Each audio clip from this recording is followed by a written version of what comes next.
Shanté, what's going on? Welcome to the show. Hi, I'm excited to be here. Yeah, it's going to be good. You are, you lived, breathed social media management. You've built your own agency, Sugarpunch. You've got a podcast, you got YouTube, you got all these things going, right?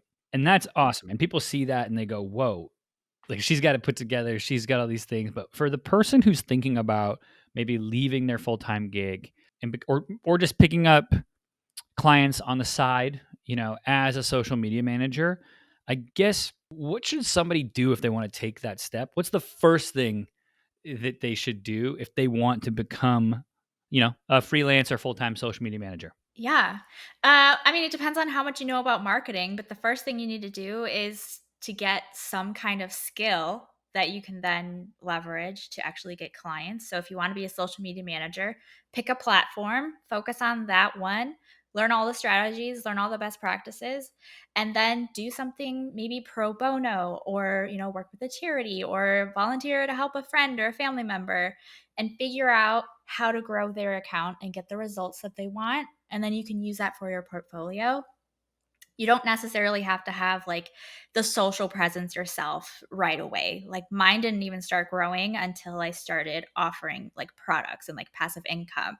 When I was just a social media manager, filling my client roster, like it was all about reaching out, networking, pitching myself. It wasn't about being a content creator. So don't feel like you have to be in all of the places. Yeah, I mean, even the most like successful SMMs, agency owners I know, a lot of them don't even post to their personal social. They're just Mhm. living in the client world. So I'm with you on that. Now, for that person who's starting, they go get a skill, they go and they contact a client, and the client says, "Yeah, let's do it. I'd love to do it. What's your price?"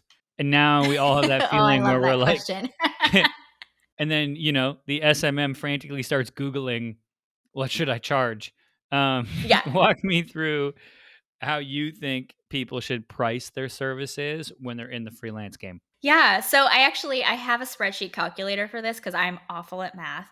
But basically, you want to look at like what am I going to include in this package? And I always get asked what should I include in this package? So I'll like get deeper. Where it's like how many posts per week are they going to be posting? Are you writing captions for them? Are you doing, like audio selection or trend research? Are you scripting the videos? Are you filming? Are you editing? Like how much of these are you doing per post? How long will it take you per post? And that'll give you an idea of how many hours per week or month you'll be spending on this project. And then you take that and multiply that by your hourly rate, which should depend on like how much money you actually need to bring in to cover your bills. And then you'll have like a monthly retainer package. And that's what you charge the client, which it sounds very complicated, but when you get the numbers in, it's not too bad. But that's how I recommend it. If you're just starting out, you don't have any clients, you're probably going to have to charge lower than that just to get your foot in the door. I think most of us charge like $300, $500 for like our first few clients where it's very, very undercharging, but it's helping build your portfolio. And they're usually not the best clients, but it's a learning experience. And, you got to kind of go through that before you can get to the really good clients. Yeah, it's an interesting time. And I think back to like when I was starting, very much so just like, sure, I'll do it all for $500. So Yeah. when I get that now when people ask me, I'm like, look, you're gonna have to start probably with a lower fee. You don't have a portfolio, all these things, but be very, very clear on exactly what you provide and what you do not provide. Because especially when you're starting, somebody might think that you are now their full-time employee for 500 or 600 Yeah. bucks a month and start to put things on you that's like not part of your, not what you're doing. So Yeah. that's one thing where I'm like, okay, yeah, going to that. And then, yeah, it's interesting on the pricing model. Definitely, we will link to. Do you have this as a free guide or as a something that somebody can download, or they purchase it, or where would they find it if we want to link to it? Yeah, so I sell it in my template shop. It's $17. I'll give you the link so you can share it. But it does all the math for you and it has it all broken down really simple. Cool. Yeah, that's huge. And I think a lot of times, like people starting out, they don't know what to do. It's like just go have something to start with. You can always raise your prices or change them later. They're not forever. Mhm. When people are like, "Oh my god, I'm only charging this." It's like I remember we doubled our price. We used to do hourly, which I don't recommend anybody do hourly billing. Yeah. And then I doubled my hourly rate one day. I was like, let's just see what happens. Cause I figured if I doubled my hourly rate and kept more than half my clients, then like I was going to essentially have the same amount of work for double, or sorry, half the amount of work at the same amount of pay. We doubled the rate. Yeah. We had like 10% churn. And I was like, That's oh, pretty good. yeah. I was like, oh, people, we were just wildly undercharging as well. So it was like Yeah. one of those things where it was like, oh, just because you're starting out and you think to yourself that I would never pay 2,500 for that, or I would never pay 5 grand for that, for an established business like that might be paying their the receptionist 80K a year in San Francisco, to have social media manager come in at 40, 50, 60, as a contract, it's not a lot of money to that business, Yeah. but it's a lot of money to you as Right. the freelancer, right? So that was something that I It's had to. cheaper than hiring like an in-house employee to do it. Yep. And that's the other thing, the seeing that, like, pricing yourself even against what an entry level job is, because you're actually still cheaper. They don't have to do healthcare. They don't have to do a bunch of things that, from the business side, make it a little bit more lucrative for those companies. Moving on a little bit, I guess, what if there's one or a couple common mistakes that you see people make? Maybe they're past. Let's set the table first. Let me rewind it. Sure. They've launched, they're a freelancer, they've got a couple clients, they are now full time. Let's say they're 4 months into their business. The rah is over, the referrals are not coming in how they were day one, but now they have to run a business, right? What mistakes do you see most commonly, and how could people maybe avoid them as they start to build their freelance business? Yeah. Ooh, I love this question. Okay, the first one that comes to mind is saying yes to everything the client asks for. And that kind of ties back to what you said when they just pile everything on and you're not being compensated for all of these extra things and it's not in your agreement or your contract and you just want to keep them happy. So you're like, "Yeah, I'll do that and I'll do that." And then you find that like all of your time is taken up by doing this free work for these clients where now you can't work on your business or work on finding leads or get more clients because you don't have the time for it. So that's one of the mistakes I see is not setting like firm boundaries with your clients of here's what we agreed to. If you want me to do X, Y, and Z, it'll be an extra fee or I know someone else who can help you with this. That's not something I do. And it's okay to say no and turn those things down. Your clients aren't going to leave. Or if they do leave, they're probably not great clients to begin with. You said something really interesting there, that if you're doing a bunch of stuff you aren't paid to do, but then you're not actually focusing on new clients, or as business folks like to call it, your pipeline. If you aren't focusing on Mhm. pipeline always, that's something that's like was an interesting transition for me. Was like I had to go from good marketer to good business person. And those are Yeah. different skill sets, right? Yes. And part of that is always be looking for new business and having that as a part of your week. Like I have one day a week, which is like, it's a biz dev day. And that's all it is. Mhm. Because I didn't before. And I was going through doing clients. And then I got a call one day. Basically, our biggest client was like, yeah, we have no more, we're out of business. We have no more money. Yeah. And it was like, oh shit, my business was dependent on that person's business. I was basically just an employee. I didn't have a business. Yeah, it's just so crucial as you go through and build. So I'm Yeah. happy you said that. How do you recommend people find business? Yeah. I mean, honestly, I really like the whole networking thing and I'm an introvert, so I don't actually like go out in public and network, but like, just chatting with people through the different platforms. They are in the same industry as you. Becoming friends and not, adversaries is really important. And then they can send each other referrals. I send them referrals. They send me referrals. Everybody works with, a specific type of client, and there's plenty of clients to go around. But I also like word of mouth referrals. Now that I have, I'm more of a creator on social media, that's also easier to get my name out there. So if you have the time, create content, collab with people. And if not, then you need to focus on building your portfolio. And there's always businesses that need help.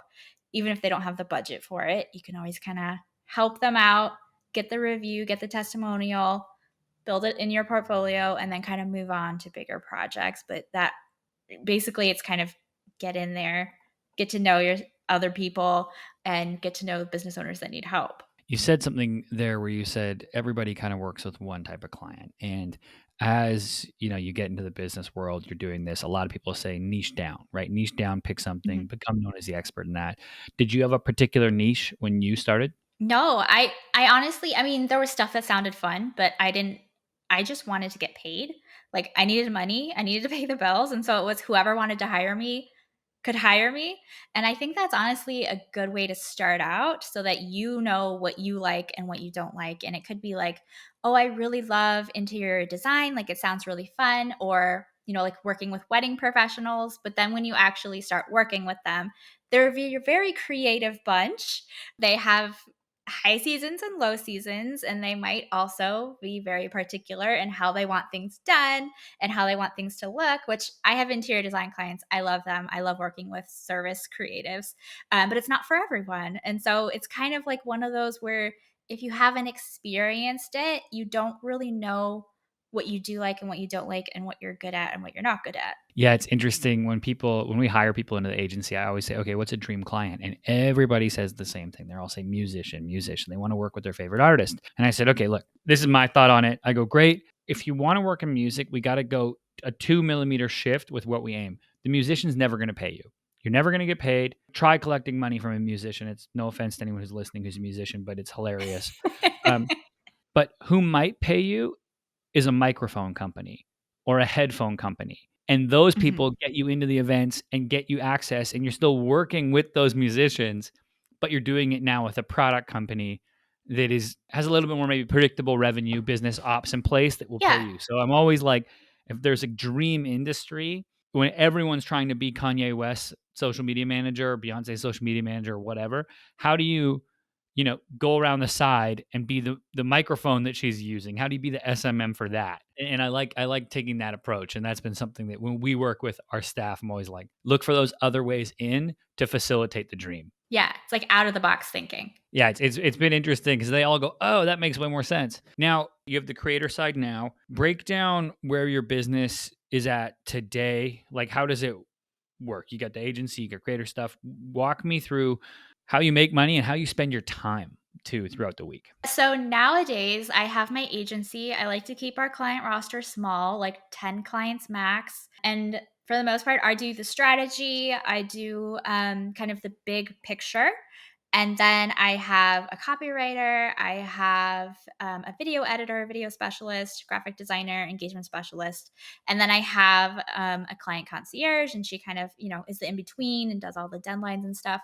So for the most part, all I have to do is like the big picture, and then I will review the content before it gets seen by the client, but I'm not doing any of the actual creating myself, which saves not just my creativity, but a lot of time because creating content takes a lot of time. And then, they do the posting, they do the scheduling. So I don't have to do a whole lot when it comes to the agency. It's kind of top of the funnel where it's kind of, I'm dictating what needs to be done and then everybody else is carrying it out. And then when it comes to the creator side, so I offer mentorship classes, and I also have like templates and things that social media managers can use for their business. And so that's where most of my time is actually spent. I'm working on making that more profitable. That's much easier to scale than my agency. There's not as many expenses. And so it kind of comes down to like, when I'm creating, when I'm posting on social, it is for that specific business because again, it's more profitable. I don't have contractors for that or, extra fees or anything where I do with the agency. So that's what my focus is. That's where I spend a lot of my time of creating not just products to sell, but also like marketing them, putting ad spend behind them, hiring specialists to help market them and things like that. I love it. When you were starting in, you're building the agency and you're bringing on employees, contractors, anything for someone who's listening who is that freelancer who's like, okay, I'm working 100 hours a week and I need to bring somebody on. What's that first hire that they should look to bring on for their, social media management business? It honestly depends on the person, and I teach a lot of mentees who want to make their first hire. Some people hate graphic design. It takes them really long time, so then they'll hire a graphic designer. Or I'll have someone who hates doing like community engagement. So they'll hire an engagement specialist. I have others who hate scheduling and like organization. And so they'll hire like a VA. So it really depends on what really needs to happen in your business, what takes up a lot of time, and then how much you hate it, honestly. Because if you hate it, it's going to take you longer to do it than it would something that you don't hate. And then finding someone who can help with that to free up some time for you to do other things. I love it. Yeah. I'm always like, delegate, delegate, delegate. Go find some people. Yeah. I recommend hiring off Upwork. I don't recommend ever trying to find business on Upwork, which is like a whole, yeah, that's gonna be a whole separate podcast.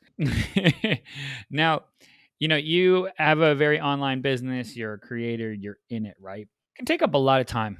It can take up a lot of mental energy. How do you like sanity check yourself and keep yourself like, okay, Yeah. that was a client thing. That's business. That's online. Like, I'm just on yeah, like walk me through if there's any safeguards you have. Do you have like a second phone you put stuff on? How do you make sure that you're creating some distance from this extremely online business and then having a, extremely online world around us? Yeah. Ooh, okay. I mean, honestly, having personal boundaries is really the best way I've done it. Going to therapy to learn how to like not take things so personally and like be able to kind of process, why does this feel very personal? How am I feeling? How do I process it? And like, okay, it's not actually about me, which is really helpful for any social media manager so that they're not taking all the negativity from the internet with trolls and things like that personally. And then I don't have a second phone, but I have all of the notifications on my phone turned off. So I have to actually open the app to see the notifications, which has been helpful. I also use like quiet mode so that I don't even have anything happening on my phone at certain times. And then I make sure I unplug every weekend. I don't check the apps. I don't check my email. Well, I try to unplug. I will say that. Sometimes I do sneak and I look at stuff, but ideally, I don't check my emails over the weekend. I don't get on the apps. I don't answer DMs. I don't do any work stuff. And then also in the evenings, because I have a family, I need to kind of balance that with actual work. So that's how I do it. And I also have a home office. So only work happens in this office. When I'm not in the office, there's no work. That's been a huge one for me, that last part where I'm in this office at the house. And when I leave the room, the work doesn't leave the room. It's kind of the rule I had to make Yeah. for myself. And that's been helpful. Or if I need to do something late at night, I have to come back in here, turn the light on, and do that. Yeah. I like that taking the digital detox as well. That's good to just have a little bit of space. I recommend everybody go 3 hours. If you just starting, you're like, what, my phone?